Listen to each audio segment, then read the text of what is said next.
You feeling all right, Mr. Mackey? Yeah, I'll be right back. Oh!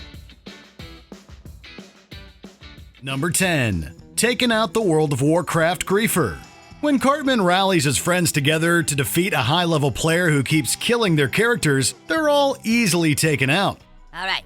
Log in tonight from your computers at precisely 7:30. We will meet here on the plains of the Elwyn Forest near Westfall.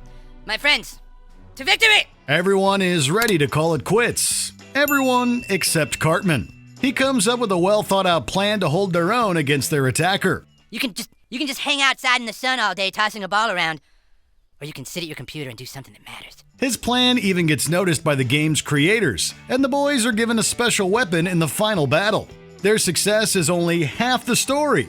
The way Cartman strategically leads his friends through the battle and inspires them to keep going also makes for some great moments.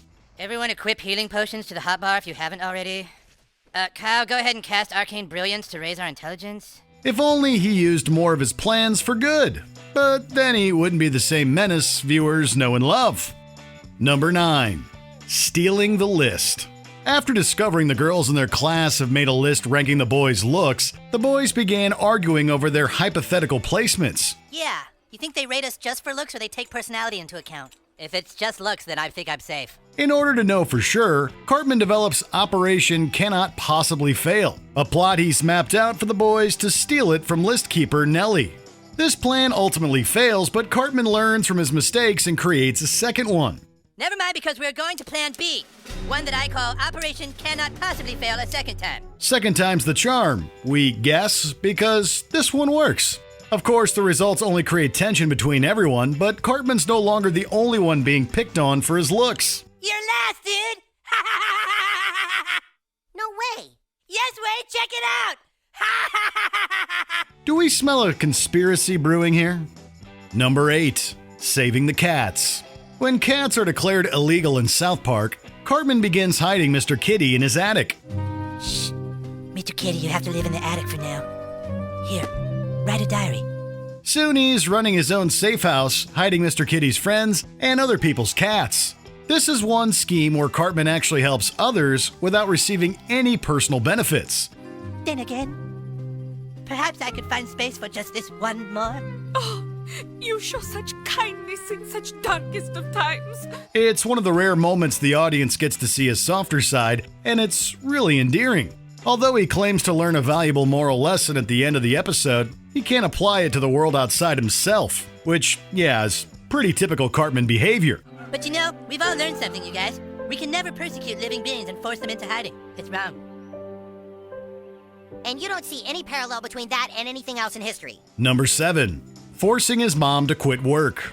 In an incredibly selfish move, Cartman truly believes his mom's only purpose is to be devoted to him and him alone. Mom, where the hell have you been? I've been home from school for like 45 minutes! I'm sorry, honey. Mommy had some errands. I didn't have anything to eat except Nutella. I was about to call child services. When she gets a job as a realtor, he manages to found his own company in the field, driving up the real estate market and causing the Chamber of Commerce to go after him. He refuses to quit until his mom agrees to do so. That isn't true. It is true. You're scared and you're jealous that a job will take my attention away from you. Although his actions are pretty insane, they're also impressive, in a sort of horrifying way.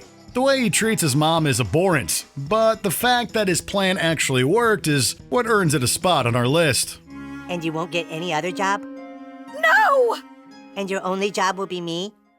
And you'll be home when I get back from school and have my mid-afternoon meal already on the table? Number 6. Saving Kyle's family. When Cartman hears Kyle is moving to San Francisco, he is elated until he's reminded he might miss having his enemy around. You may be stoked now, but I bet you're gonna find that without Kyle around to rip on, your life is empty and hollow. As much as Cartman seems to hate Kyle, he also seems to truly enjoy their rivalry. This leads him to deciding to rescue the entire Bravlovsky family, making sure they get back to South Park unharmed. Wow, Eric, you sure are a great guy for doing this. I don't have a choice. Somebody has to get into San Francisco and warn Kyle's family to get out before the storm hits. Even though Cartman does this mostly for himself, the fact that he saves Kyle's family too makes his efforts relatively selfless. He doesn't want any credit for it either, and goes right back to insulting Kyle as soon as he's safe. Good old Cartman. Are we right? That's better. Number 5. giving students and faculty laxatives. Anyone who comes to Cartman for a plan should always be wary of the outcome. We want you to see Pete Melman through this and turn public opinion around. You're crazy! The administrators of his school probably should have known this when they asked for his help. As is typical, Cartman only makes things worse.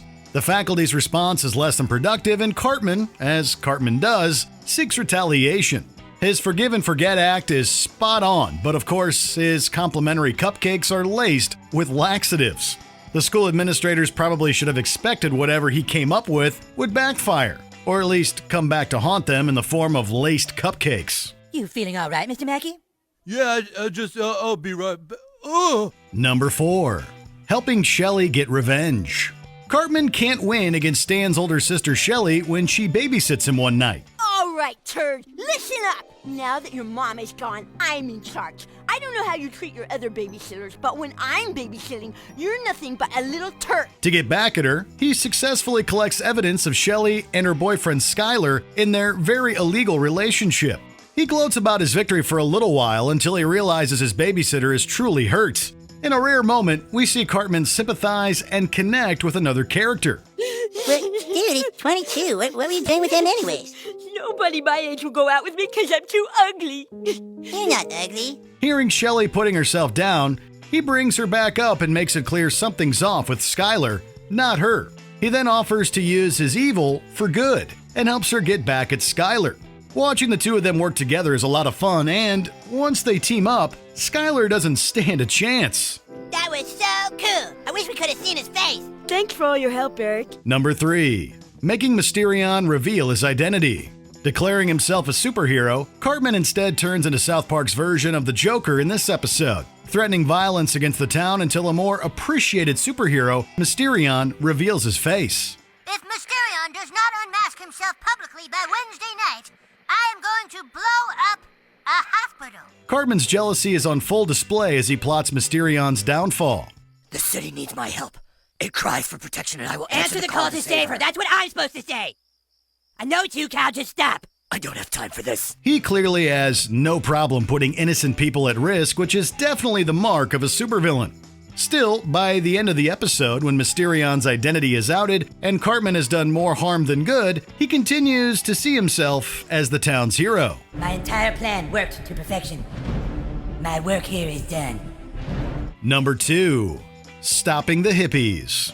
Discovering hippies in South Park, Cartman begins locking them in his basement. This is a free country, man. Bruh, I'm not gonna argue with you, alright? Just go with it. Just go with it. We've been down here for days. And you're gonna be here a little longer, bruh, alright? After he is thrown in jail for this, the hippies throw a music festival, one that expands and begins taking over the town. After some persuading, Cartman agrees to try to help the people of South Park. Don't think that you can buy me with presents. Unless, of course, it's the new Tonka radio-controlled play bulldozer. What makes this plan interesting is that it's pretty morally challenged. Yes, Cartman saves the town by stopping the music festival, but the way he gets to the stage isn't ideal. He plows through the crowd without mercy in his large drill, definitely causing a few casualties in the process. We made it. Get to the PA system now! Number 1. The Chile Carnival. After being repeatedly outwitted by 8th grader Scott Tenorman, Cartman comes up with a plan within a plan. The ultimate plan. Tell your losses and move on. He's smarter than you. He is not smarter than me. He just charmed me, that's all. He's a charmer, that Scott Tenorman, but I'll get him someday. He even lets the others in on the fake scheme, using it as a way to distract his opponent and enact the real one. He accounts for the smallest of details, including Stan and Kyle's betrayal. What makes this so well crafted is the way he keeps it hidden from everyone until the last minute. We'll see how cool you feel after this. Yes. Yes. Yes. Even viewers are surprised when he finally divulges his true intentions. Okay, you got us, Cartman. You can stop licking Scott's tears now. Oh, let me taste your tears, Scott. Your tears are so yummy and sweet. Dude, I think it might be best for us to never piss Cartman off again. Good call. Did you enjoy this video? Check out these other clips from Watch Mojo, and be sure to subscribe and ring the bell to be notified about our latest videos.